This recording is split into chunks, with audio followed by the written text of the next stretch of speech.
आज हमारे साथ हैं ऑल इंडिया मुस्लिम समाज सेवा ट्रस्ट के राष्ट्रीय अध्यक्ष चौधरी जहार बबलू जी। चौधरी जहार बबलू जी, आपका मानव आवाज चैनल में बहुत बहुत स्वागत है। चौधरी साहब, आज देश के जो हालात हैं, कुछ नफरती माहौल इस तरह का क्रिएट किया जा रहा है, उस पर आपका क्या कहना है? सबसे पहले तो मुस्तकीम भाई, आपका और आपके चैनल का मैं धन्यवाद अदा करता हूं। देश के अंदर हालात इस तरीके के पैदा हो गए कि देश में खास तौर से एक माहौल बनाया जा रहा मुसलमानों के खिलाफ। जिस तरीके से जगह जगह मुसलमानों के मॉब लिंचिंग हो रही, मुसलमानों के खिलाफ नारे मारे जा रहे, मुसलमानों को रोक रोक के सड़कों में जबरदस्ती जय श्री राम कहलवाया जा रहा है। इस तरीके के हालात देश के अंदर पैदा हो रहे हैं। इससे सीधी सीधी बदनामी हमारी सरकार की हो रही है। सरकार को कानून से काम लेना चाहिए, कड़े एक्शन लेने चाहिए। जो लोग इस तरीके से देश के अंदर उत्पात मचाने का काम कर रहे, उन पर जब तक सख्त कार्रवाई नहीं होगी तो इनके हौसले बुलंद रहेंगे। जिस तरीके से आपने देखा गाजियाबाद के अंदर खुली तलवारें बांटने जाने का काम किया जा रहा है और उन पे पुलिस ने कार्रवाई करने का काम तो किया है, उसकी सराहना तो हम करते हैं, लेकिन उसके साथ साथ सख्त कार्रवाई होनी चाहिए ताकि देश की बदनामगी यहां नहीं, भारत देश के बाहर भी जितने देश है वहां भी हमारे भारत देश की बदनामगी हो रही इस तरीके के हालात लेके हुए। क्योंकि ये एक उग्र पैदा एक ऐसे देश का माहौल बनाने का काम कर रहे हैं जो बिल्कुल ही समाज के लिए घातक साबित होने का काम हो रहा है। तो मैं चाहूंगा उस पर सख्त कानूनी कार्रवाई हमारे प्रशासन को, हमारी सरकार को करनी चाहिए। इसकी सीधी सीधी बनामगी सरकार। अभी हाल ही में रामपुर मनिहारान में आए प्रवीण तोगड़े जी ने कहा कि डीएनए जिसका मैच करेगा वही भारत में रहेगा। इस पर क्या कहना है? क्या है इस पर? मैंने अभी हालांकि आपने अखबारों के माध्यम से इसकी मजम्मत की है, क्या है मामला? मैंने अभी जवाब दिया था इस पे अखबार के माध्यम से, आपके अखबारों में और अखबारों में भी बहुत अच्छा से छपा है। मैंने उसमें सीधा सीधा बताया था भारत कोई प्रयोगशाला नहीं है कि बल्कि कोई संविधान से चलने वाला लोकतांत्रिक देश है।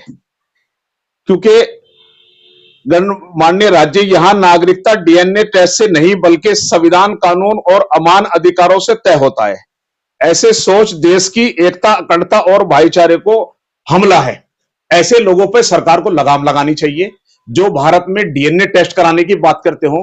हिंदुस्तान एक गुलदस्ता है, हिंदुस्तान के अंदर सब तरह के फूल हैं, सब हमारे हिंदू, मुस्लिम, सिख, ईसाई भाई हैं।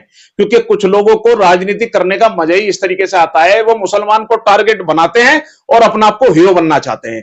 बहुत लोग मैंने ऐसे देखे, वो सीधा सीधा मुसलमान पर हमला कर रहे हैं और अपना आपको हीरो बनने का काम कर रहे हैं। कहीं उन्हें Z+ सुरक्षा चाहिए, कहीं उन्हें कुछ चाहिए, सीधा सीधा हमला उन्हें मुसलमान पे करना है। तो मैं सरकार से मांग करता हूं, इस तरीके के बयान जो उन्होंने किया है प्रवीण तोगड़िया जी ने, उनको खिलाफ सख्त कानूनी कार्रवाई करनी चाहिए और उन्हें पद से हटाने देना चाहिए। उनका कोई अधिकार नहीं है भारत को तोड़ने की बात करें, भारत के मुसलमानों का डीएनए टेस्ट कराने की बात करें। किसने अधिकार दे दिया उनको कि भारत के मुसलमानों का डीएनए टेस्ट कराया जाए? ऐसे के खिलाफ सख्त कानूनी कार्रवाई, प्रधानमंत्री से भी कहूंगा मैं, इनके खिलाफ सख्त कानूनी कार्रवाई करनी चाहिए। ये तुच्छ मानसिकता के लोग हैं, जिनकी सोच ही तुच्छ है, वो तुच्छ ही बात करेंगे, उनकी बड़ी सोच नहीं है, देश के लिए हमदर्दी कोई नहीं है उनकी।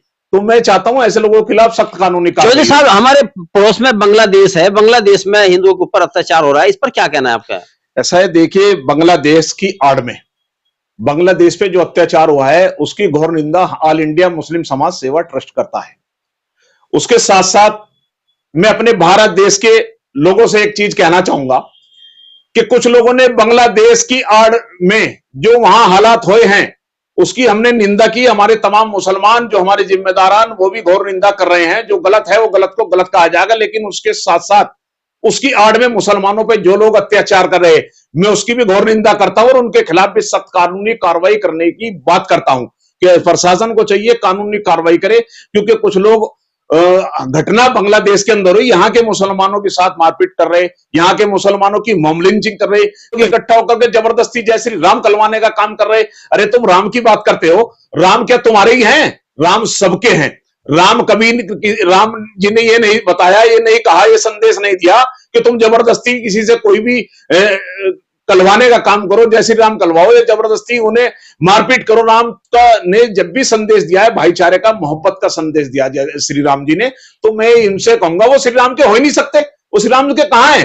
श्री राम की बात पे अगर चलते तो वो भाईचारे की बात करते। श्री राम जी ने हमेशा प्यार की बात करी, मोहब्बत की बात करी, अमन की बात करी। उन्होंने कभी इस तरीके की बात ही नहीं करी जिस तरीके के लोग कहां से निकल के आए, कौन से समाज के लोग हैं ये, ना तो राम के हैं ना किसी देश के हैं, कहीं के नहीं है, ये गुंडे लोग हैं।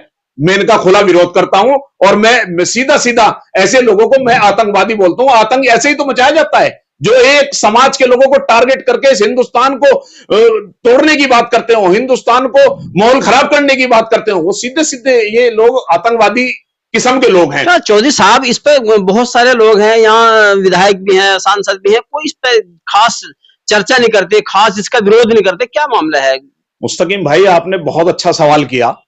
इस पे आपको मैं बता दूं कि हमारे जो नेता हैं, जब तक नेता खुल के बात नहीं करेंगे, डर छोड़ देंगे।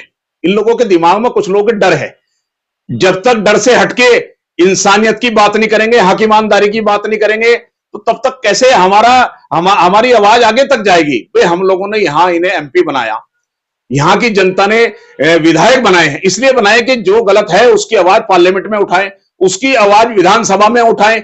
जो देश के अंदर हालात पैदा कर रहे हैं, मुसलमान के साथ आज अत्याचार सबसे ज्यादा हमारे भारत देश के अंदर हो रहा, उसके साथ साथ अभी देखने को मिला ईसाइयों के साथ भी अत्याचार हुआ, उसकी भी मैं घोर निंदा करता हूं। क्योंकि ईसाई भाई हमारे अपना त्योहार मना रहे थे, क्या अभी ने किसी ने यह भी अधिकार दे दिया कि कोई अपना त्योहार मनाएगा उसको जाके हड़बंग मचाने का काम करेंगे, उनका माहौल खराब करेंगे, बदतमीजी करेंगे, मारपीट करेंगे? ये बिल्कुल गलत है। हमारे नेताओं को चाहिए कि इस तरीके से आवाज उठानी चाहिए, बोलना चाहिए। जब आपको वोट उनका अच्छा लगता है, मुसलमानों का वोट तो सबको चाहिए, लेकिन मुसलमानों पे जब अत्याचार होता है, कोई नेता नहीं बोलता है, बोलने से डरते हैं। अरे कौन सी कार्रवाई से डरते हो तुम? जब तुम्हें वोट चाहिए तो कम से कम उनकी आवाज भी उठाओ, उनके बारे में बोल लो भी। आज अत्याचार मुसलमान पे हो रहा, अत्याचार उसको लेकर के बोलने का काम करो। मैं तो उन नेताओं से कहूंगा कि मुसलमानों की आवाज भी उठाने का काम करें। राजनीति से क्या समझते हैं आप लोग? आज देखिए, आज हालात देश की राजनीति बहुत गंदी हो चुके हैं। देश की राजनीति, मैंने भी आपको बताया था, इस तरीके के हालात हो गए कि जिसे पॉपुलर होना है, खासतौर से कुछ ऐसे लोग हैं जो मुसलमान को टारगेट करते हैं, मुसलमान को टारगेट करके अपने आप को हीरो बनना चाहते हैं, मुसलमान पे अत्याचार करके अपने आप को हीरो बनना चाहते हैं, मुसलमान को बुरा भला कह के अपने एक मैसेज ये देना चाहते हैं कि मैं हिंदुओं का भाई हूं और मुसलमान का दुश्मन हूं, मुझे आगे बढ़ाओ। लेकिन नहीं, ना वो हिंदुओं का हो सकता, ना वो मुसलमान का हो सकता। ये देश का बेड़ा गर्क करने वाले लोग हैं। इन लोगों से जनता को चाहिए सावधान रहने की जरूरत है। और एक चीज मैं आपके चैनल के माध्यम से कहूंगा कि गंगों के अंदर जिस तरीके से हिंदू और मुसलमानों ने मिल करके एक ऐसे व्यक्ति के खिलाफ कार्रवाई की मांग किया, कार्रवाई कराने का काम किया, जिसे रोहित प्रधान कोई कहते हैं, वो पता नहीं क्या उल जलूल सा आदमी है, मैं सीधा कह रहा हूं आपके चैनल के माध्यम से, जिसने पूरा हड़बंग मचा रखा। जिले का माहौल वो चाह रहा किस टाइम खराब हो, वो भी सस्ती लोकप्रियता पाने के चक्कर में उल्टे सीधे बयान दे करके मुसलमानों को बुरा भला कह करके हीरो बनना चाह रहा। अरे काहे का हीरो है तू? बिल्कुल तुच्छ मानसिकता का आदमी है, तुझे तो सोच समझ के बोलना चाहिए।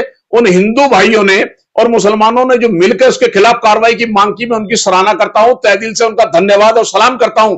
जो देश की अखंडता, एकता, भाईचारे को बरकरार रखने के लिए आगे आकर के उन्होंने उसके खिलाफ कार्रवाई की मांग की। ऐसे हिंदू भाइयों को, सेकुलर को, ऑल इंडिया मुस्लिम समाज सेवा ट्रस्ट की तरफ से दिल से धन्यवाद और सलूट है। ऐसे ही हिंदू भाई जब तक आगे नहीं आएंगे, मुसलमान हिंदू मिलकर के, सिख ईसाई इन लोगों को जवाब नहीं देंगे, तब तक हमारा देश बचेगा नहीं तो इसी तरह अत्याचार होता रहेगा।